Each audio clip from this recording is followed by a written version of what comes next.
முதல் வாசகம். மரணம் இயேசுவை தன் பிடியில் வைத்திருக்க முடியவில்லை. திருத்தூதர் பணிகள் நூலிலிருந்த வாசகம் 2வது அதிகாரம் 14வது வசனம் மற்றும் 22 33 முடிய உள்ள இறைவார்த்தைகள். பெந்தகோஸ்து எனும் நாள் வந்தபோது பேதுரு 11 சேர்ந்து எழுந்து நின்று உரத்த குரலில் அவர்களிடம் பின்வருமாறு கூறினார். யூத மக்களே, எருசலேமில் வாழும் மக்களே, இதை தெரிந்து கொள்ளுங்கள். எனது சொற்களை கவனித்து கேளுங்கள். இஸ்ரேல் மக்களே, நீங்கள் இந்த வார்த்தைகளை கேளுங்கள். கடவுள் நாசரேத்து இயேசுவின் வழியாக உங்கள் நடுவில் வல்ல செயல்களையும் அருஞ்செயல்களையும் அடையாளங்களையும் செய்து அவர் இன்னார் என்று உறுதியாக காண்பித்தார். இது நீங்கள் அறிந்ததே. கடவுள் தாம் வரையறுத்துள்ள திட்டத்தின்படியும் தம் முன்னறிவின்படியும் இந்த இயேசுவை உங்கள் கையில் விட்டுவிட்டார்.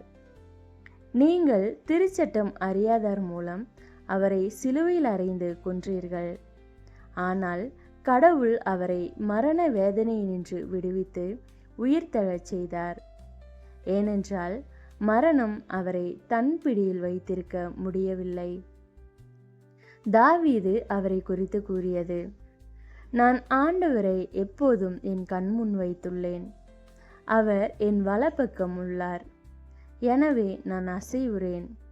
இதனால் என் இதயம் பேருவகை கொள்கின்றது. என் நா மகிழ்ச்சியால் நிறைந்துள்ளது. என் உடலும் எதிர்பார்ப்பில் நிலைத்திருக்கும். ஏனென்றால் என்னை பாதாளத்திடம் ஒப்புவிக்க மாட்டீர். தூயவனை படுகுழியை காண விட மாட்டீர். வாழ்வின் வழியை நான் அறிய செய்வீர். உமது முன்னிலையில் எனக்கு நிறைவான மகிழ்ச்சி உண்டு. சகோதரர் சகோதரிகளே, நமது குல முதல்வராகிய தாவீதை குறித்து நான் சொல்வதை மறுக்க மாட்டீர்கள். அவர் காலமாகி அடக்கம் செய்யப்பட்டார். அவர் கல்லறை இந்நாள் வரை நம்மிடையே இருக்கிறது. அவர் இறைவாக்கினர் என்பதால் தம் வழித்தோன்றல் ஒருவர் அவரது அரியணையில் வீற்றிருப்பார் என்று கடவுள் உறுதியாக ஆணையிட்டு கூறியதை அறிந்திருந்தார். அவர் கிறிஸ்துவின் உயிர்த்தெழுதலை முன்னறிந்து அவரை பாதாளத்திடம் ஒப்புவிக்க மாட்டீர், அவரது உடல் படுகுழியை காணவிட மாட்டீர் என்று கூறியிருக்கிறார்.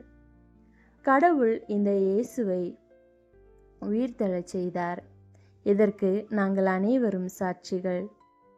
அவர் கடவுளின் வலப்பக்கத்துக்கு உயர்த்தப்பட்டு வாக்களிக்கப்பட்ட தூய ஆவியை தம் தந்தையிடமிருந்து பெற்று பொழிந்தருளினார். நீங்கள் காண்பதும் கேட்பதும் இதுதான். ஆண்டவரின் அருள்வாக்கு. கிறிஸ்துவே உமக்கு புகழ். பதிலுரை பாடல். பல்லவி. ஆண்டவரே, வாழ்வின் வழியை நான் அறிய செய்வீர். இறைவா, என்னை காத்தருளும். உம்மிடம் நான் அடைக்கலம் புகுந்துள்ளேன். நான் ஆண்டவரிடம், நீரே என் தலைவர், உம்மையன்றி வேறு செல்வம் எனக்கு இல்லை என்று சொன்னேன். ஆண்டவர் தாமே என் உரிமை சொத்து, அவரே என் கிண்ணம், எனக்குரிய பங்கை காப்பவரும் அவரே. பல்லவி. ஆண்டவரே, வாழ்வின் வழியை நான் அறிய செய்வீர். எனக்கு அறிவுரை வழங்கும் ஆண்டவரை போற்றுகின்றேன். இரவில் கூட என் மனச்சான்று என்னை எச்சரிக்கின்றது. ஆண்டவரை எப்போதும் என் கண்முன் வைத்துள்ளேன். அவர் என் வலப்பக்கம் உள்ளார். எனவே நான் அசைவுறேன். பல்லவி. ஆண்டவரே, வாழ்வின் வழியை நான் அறிய செய்வீர். என் இதயம் அக்களிக்கின்றது. என் உள்ளம் மகிழ்ந்து துள்ளுகின்றது. என் உடலும் பாதுகாப்பில் நிலைத்திருக்கும். ஏனெனில் என்னை பாதாளத்திடம் ஒப்புவிக்க மாட்டீர். அன்பனை படுகுழியை காணவிட மாட்டீர். பல்லவி. ஆண்டவரே, வாழ்வின் வழியை நான் அறிய செய்வீர். வாழ்வின் வழியை நான் அறிய செய்வீர்.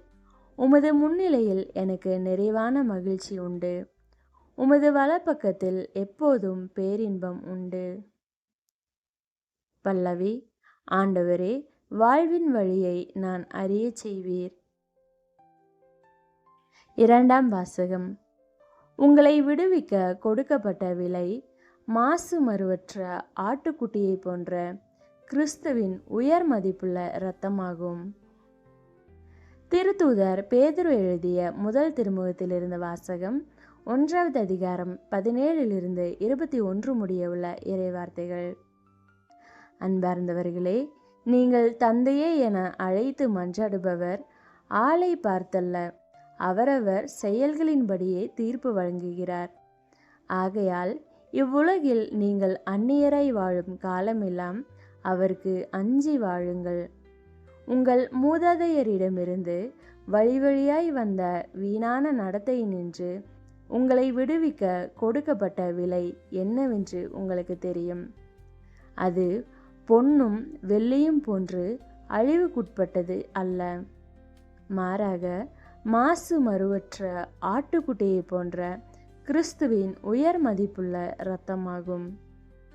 உலகம் தோன்றும் முன்னரே முன் குறிக்கப்பட்ட அவர் இந்த கடைசி காலத்தில் உங்களுக்காக வெளிப்படுத்தப்பட்டார். அவர் வழியாகத்தான் நீங்கள் கடவுள் மீது நம்பிக்கை கொண்டுள்ளீர்கள். இறந்த அவரை கடவுள் உயிர்த்தெழச் செய்து பெருமைப்படுத்தியுள்ளார். இதனால் நீங்கள் கடவுளிடம் நம்பிக்கை கொண்டு அவரை எதிர்நோக்கி இருக்கவே இவ்வாறு செய்தார். ஆண்டவரின் அருள்வாக்கு. கிறிஸ்துவே உமக்கு புகழ்.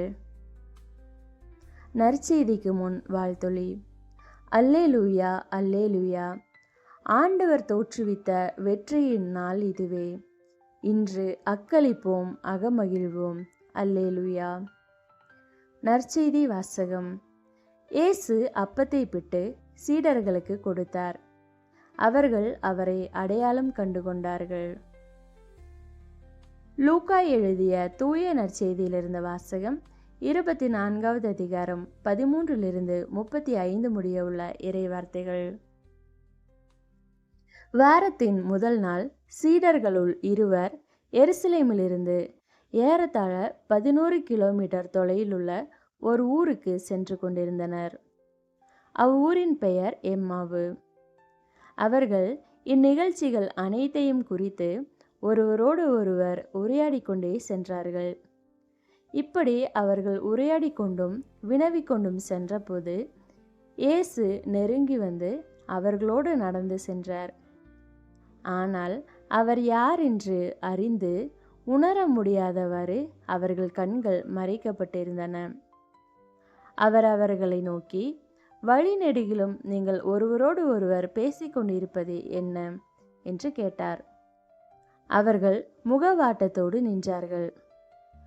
அவர்களுள் கிளையோப்பா என்னும் பெயருடைய ஒருவர் அவரிடம் மறுமொழியாக, எருசலேமில் தங்கியிருப்பவர்களுள் உமக்கு மட்டும்தான் இந்நாள்களில் நிகழ்ந்தவை தெரியாதோ என்றார். அதற்கு அவர் அவர்களிடம், என்ன நிகழ்ந்தது என்று கேட்டார். அவர்கள் அவரிடம், நாசரேத்து இயேசுவை பற்றியேதான் பேசுகின்றோம். அவர் கடவுளுக்கும் மக்கள் எல்லோருக்கும் முன்பாக சொல்லிலும் செயலிலும் வல்ல இறைவாக்கினராக திகழ்ந்தார். அவர் இஸ்ரேலை மீட்கப் போகிறார் என்று நாங்கள் எதிர்பார்த்து இருந்தோம். ஆனால் தலைமை குருக்களும் ஆட்சியாளர்களும் அவருக்கு மரண தண்டனை விதித்து சிலுவையில் அறைந்தார்கள்.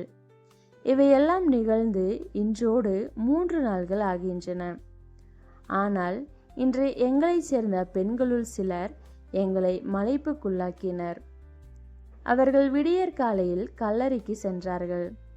அவருடைய உடலை காணாது திரும்பி வந்து வானதூதர்களை கண்டதாகவும் இயேசு உயிரோடு இருக்கிறார் என்று அவர்கள் கூறியதாகவும் சொன்னார்கள். எங்களோடு இருந்தவர்களுள் சிலரும் கல்லறைக்கு சென்று அப்பெண்கள் சொன்னவாறே இருக்க கண்டனர். ஆனால் அவர்கள் இயேசுவை காணவில்லை என்றார்கள். இயேசு அவர்களை நோக்கி, அறிவிலிகளே, இறைவாக்கினர்கள் உரைத்த எல்லாவற்றையும் நம்ப இயலாத மந்த உள்ளத்தினரே, மெசியா தாம் மாட்சியடைவதற்கு முன் இத்துன்பங்களை பட வேண்டும் அல்லவா என்றார். மேலும் மோசே முதல் இறைவாக்கினர் வரை அனைவரின் நூல்களிலும் தம்மை குறித்து எழுதப்பட்ட யாவற்றையும் அவர் அவர்களுக்கு விளக்கினார். அவர்கள் தாங்கள் போக வேண்டிய ஊரை நெருங்கி வந்தார்கள். அவரோ அதற்கு அப்பால் போகிறவர் போல காட்டிக்கொண்டார். அவர்கள் அவரிடம், எங்களோடு தங்கும், ஏனெனில் மாலை நேரம் ஆயிற்று, பொழுதும் போயிற்று என்று கூறி கட்டாயப்படுத்தி அவரை இணங்க வைத்தார்கள். அவர் அங்கு தங்குமாறு அவர்களோடு சென்றார். அவர்களோடு அவர் பந்தியில் அமர்ந்திருந்த போது அப்பத்தை எடுத்து கடவுளை போற்றி பிட்டு அவர்களுக்கு கொடுத்தார். அப்போது அவர்கள் கண்கள் திறந்தன. அவர்களும் அவரை அடையாளம் கண்டு கொண்டார்கள். உடனே அவர் அவர்களிடமிருந்து மறைந்து போனார். அப்போது அவர்கள் ஒருவரை ஒருவர் நோக்கி, வழியிலே அவர் நம்மோடு பேசி மறைநூலை விளக்கும்போது நம் உள்ளம் பற்றி எரியவில்லையா என்று பேசிக்கொண்டார்கள். அந்நேரமே அவர்கள் புறப்பட்டு எருசலேமுக்கு திரும்பி போனார்கள். அங்கே 11 அவர்களோடு இருந்தவர்களும் குழுமியிருக்க கண்டார்கள். அங்கிருந்தவர்கள், ஆண்டவர் உண்மையாகவே உயிருடன் எழுப்பப்பட்டார், அவர் சீமோனுக்கு தோற்றம் அளித்துள்ளார் என்று சொன்னார்கள். அவர்கள் வழியில் நிகழ்ந்தவற்றையும் அவர் அப்பத்தை பிட்டு கொடுக்கும்போது அவரை கண்டுணர்ந்து கொண்டதையும் அங்கிருந்தவர்களுக்கு எடுத்துரைத்தார்கள். ஆண்டவரின் அருள்வாக்கு. கிறிஸ்துவே உமக்கு புகழ்.